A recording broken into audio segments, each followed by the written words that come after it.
$1448, яғни 730 мың теңге. Голланд жотасында Біріккен ұлттар ұйымы бітімгерлік миссиясына қатысып жатқан қазақстандық әскер осындай жалақы алады. Мәжіліс депутаттарына бұл ақша аз болып көрінді. Олар бүгінгі жалпы отырыста біздің бітімгерлерге қандай жағдай жасалғанын, олардың қауіпсіздігі мен қосымша төлемақылар туралы қорғаныс министрлігі өкілінен сұрады. Вице-министрдің айтуынша, біздің әскер Голланд жотасында былтыр жыл соңында болған шиеленісті тоқтатуға қатысқан жоқ. Тек Дамаск қаласынан тұрғындарды қауіпсіз жерге көшірумен айналысқан.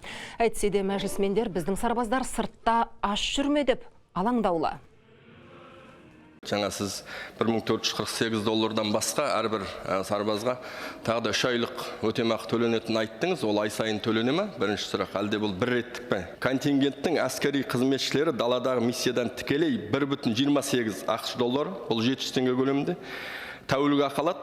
Сонымен қатар әр 6 ай сайын 15 күндік демалыс күніне $11,5 ақш доллары көлемінде жәрдемақы беріледі. Бұл 90 мың теңгенің көлемінде. Енді мысалы тасып жатыр, бойда батыр рух деп жүрген әскер 700 теңге тәулік ақымен қалай рух жинайды? Аш құрсақ әскерлердің жалпы рухы болуы мүмкін бе? 1448 айына. Одан бөлек айына $40 қалта шығыны. Және жыл біткеннен кейін $345 демалыс өтемақысы. Қазақстан Республикасының атынан төленіп отқан 3 еселенген айлық жалақысы ол бір мезеттік емес, ол ай сайынғы төленетін. Және де оны біткеннен келгеннен кейін санаториялық курорттық емдеу тегін беріледі.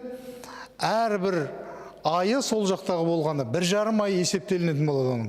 Кейін зейнетақыға шыққанда, услуга салғанда 1,5 еселенетін болады уақытысы. Қаза тапқан жағдайында 60 айлық мөлшермен Біріккен ұлттар ұйымының атынан $77 мың дейін бекітілген төлемақы.